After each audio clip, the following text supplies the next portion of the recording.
Hello दोस्तों। आप सभी को अपने YouTube चैनल में फिर से स्वागत है दोस्तों। आशा करते हैं दोस्तों आप सब ठीक होंगे दोस्तों। आज दोस्तों हम लोग महावीर स्वामी के बारे में पढ़ेंगे दोस्तों। महावीर स्वामी जैन धर्म के 24वें तीर्थकार तथा सबसे महत्वपूर्ण तीर्थकारों में से एक थे दोस्तों। जैन धर्म के मुख्य प्रवर्तक तथा 24वें तीर्थकार महावीर स्वामी थे दोस्तों। इसके बचपन का नाम वर्धमान था दोस्तों। महावीर का जन्म 540 ईसा पूर्व में वैशाली के निकट कुंड ग्राम में हुआ था दोस्तों। इनके पिता का नाम सिद्धार्थ तथा माता का नाम त्रिशला था दोस्तों। त्रिशला लिच्छवी शासक चेटक की बहन थी दोस्तों। महावीर का विवाह यशोदा से हुआ था दोस्तों तथा प्रियदर्शनी अनुज्या नामक इनकी एक पुत्री थी दोस्तों।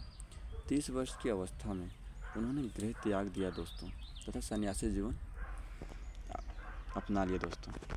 12 वर्षों की कठिन तपस्या के बाद त्रिजुपालिका नदी के तट पर जुराम्बिक ग्राम में उन्हें ज्ञान प्राप्त हुआ, जिसके बाद उन्हें जीन शब्द से पुकारा गया दोस्तों। जीन का मतलब निग्रत, बंधन रहित, महावीर, अरहत, योग तथा केवलिन पावपुरी में 72 वर्षों की आयु में 468 ईसा पूर्व में इनकी मृत्यु हो गई दोस्तों। इन्होंने अपना प्रथम उपदेश राजगृह, जो अभी के टाइम राजगीर है, में प्राकृतिक अर्धमगधी भाषा में दिया दोस्तों। जैन ग्रंथ कल्प सूत्र तथा अचरंग सूत्र में महावीर की कठोर तपस्या तथा ज्ञान प्राप्ति के चर्चा मिलती है दोस्तों। जैन तीर्थकार और प्रतीक चिन्ह के बारे में पढ़ेंगे दोस्तों। ऋषभदेव का जो प्रतीक चिन्ह है दोस्तों वो सांड है दोस्तों। अजीतनाथ का जो प्रतीक चिन्ह है दोस्तों वो हाथी है दोस्तों। संभवनाथ का जो प्रतीक चिन्ह है दोस्तों वो घोड़ा है। नेमिनाथ इसका प्रतीक चिन्ह है जो दोस्तों वो शंख है दोस्तों। पारसनाथ इसका जो प्रतीक चिन्ह है दोस्तों सर्प यानी सांप। महावीर स्वामी का जो प्रतीक चिन्ह है दोस्तों वो सिंह यानी शेर है दोस्तों। जैन धर्म मानने वाले प्रमुख राजा उदयन, चंद्रगुप्त मौर्य, संप्रति, कलिंग नरेश खारवेल, राष्ट्रकूट शासक अमोघ वर्ष, गंग नरेश गुजरात के सोलंकी शासक थे दोस्तों। मैसूर के गंग वंश के मंत्री ने गोमतेश्वर में महावीर की विशाल मूर्ति का निर्माण करवाया था दोस्तों।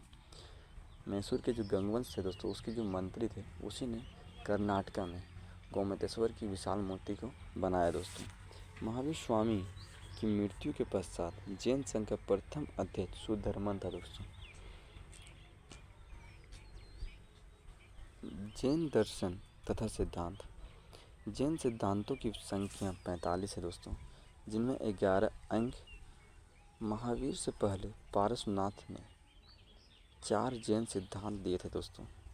महावीर से पहले जो पारसनाथ जो 23वें तीर्थकार थे दोस्तों उसने 4 सिद्धांत दिए थे दोस्तों। सत्य, अहिंसा, अपरिग्रह तथा आस्तेय। इसी में महावीर स्वामी ने 5वां सिद्धांत जोड़ा दोस्तों, जो है ब्रह्मचर्य। जैन दर्शन वैदिक सांख्य दर्शन के निकट है दोस्तों। जैन धर्म में कर्म सिद्धांत को महत्व दिया गया दोस्तों।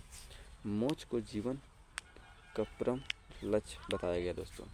जैन धर्म में सबसे बड़ा जो लक्ष्य है दोस्तों वो मोक्ष को प्राप्त करना है दोस्तों। जैन धर्म में सैयदवाद का दर्शन है दोस्तों, जिसमें 7 सत्य है दोस्तों।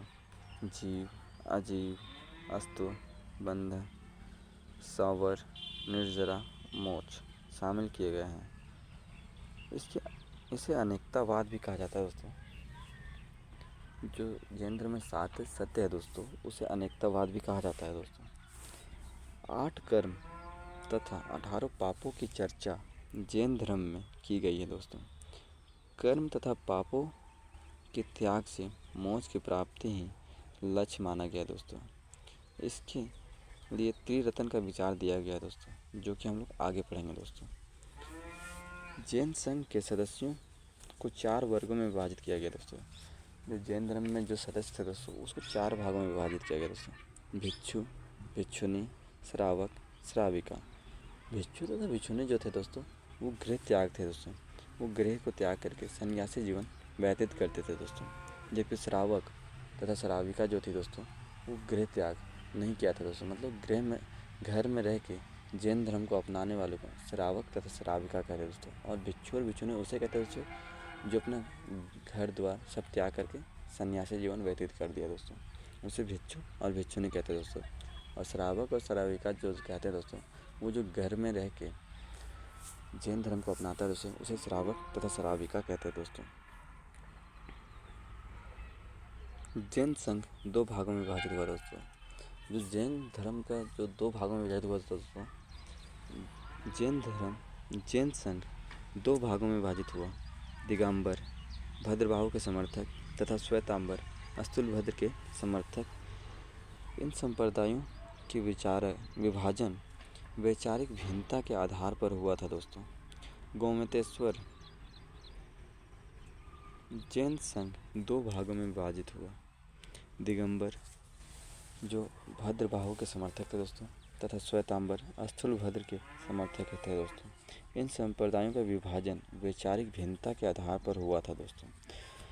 श्वेतांबर सफ़ेद वस्त्र धारण करते थे दोस्तों, जबकि दिगंबर बिना वस्त्रों के जीवन व्यतीत करते थे दोस्तों।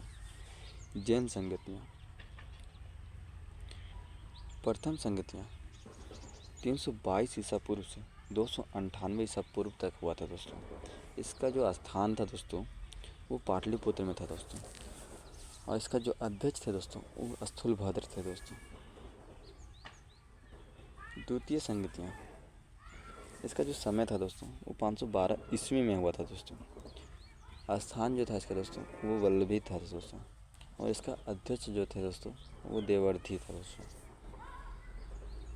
जैन धर्म का ग्रंथ है दोस्तों। जैन धर्म ग्रंथों की रचना प्राकृतिक भाषा में हुई थी दोस्तों। जैन धर्म का जो ग्रंथ है दोस्तों वो प्राकृतिक भाषा में किया गया था दोस्तों। जैन ग्रंथों को पूर्व या आगम कहा जाता है दोस्तों। जैन धर्म का जो ग्रंथ है दोस्तों उसे पूर्व या आगम कहा जाता है दोस्तों, जिसमें 12 अंग, 12 उपअंग, 10 परिकरण, 6 छेद सूत्र, 4 मूल सूत्र शामिल है दोस्तों।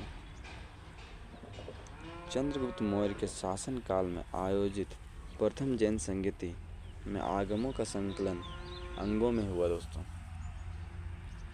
जैन तीर्थकारों का जीवन चरित्र भद्रबाहु रचित कल्पसूत्र में हुआ दोस्तों। त्रिरत्न। जैन दर्शन के अनुसार मोक्ष के लिए 3 तत्वों का होना जरूरी है दोस्तों। जैन धर्म में सबसे बड़ा लक्ष्य क्या है दोस्तों? मोक्ष को प्राप्त करना। और मोक्ष को प्राप्त करने के लिए त्रिरत्न दिया गया दोस्तों। त्रिरत्न जिसके पास है दोस्तों वही मोक्ष को प्राप्त कर सकता है दोस्तों। इसे शॉर्ट में बोलते हैं दोस्तों सम्यक दर्शन, सम्यक ज्ञान और सम्यक कर्म। जिसका मतलब ये है दोस्तों, सम्यक दर्शन का मतलब ये है दोस्तों सत्य विश्वास। सम्यक ज्ञान का मतलब है दोस्तों सत्य ज्ञान। तथा सम्यक कर्म का जो मतलब है दोस्तों वो सत्य कर्म है दोस्तों। जैन धर्म में आत्मा की स्वर परिस्थिति को माना गया है दोस्तों। जाति व्यवस्था का निषेध किया गया दोस्तों, किंतु मूर्ति पूजा को स्वीकृति दी गई है दोस्तों। जैन धर्म में जो है दोस्तों मूर्ति का पूजा करने की स्वीकृति दिया गया है दोस्तों।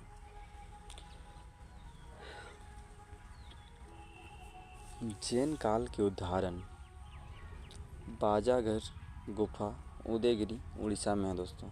हाथी गुफा उड़ीसा में है दोस्तों। दिलवाड़ा जैन मंदिर माउंट आबू राजस्थान में है दोस्तों।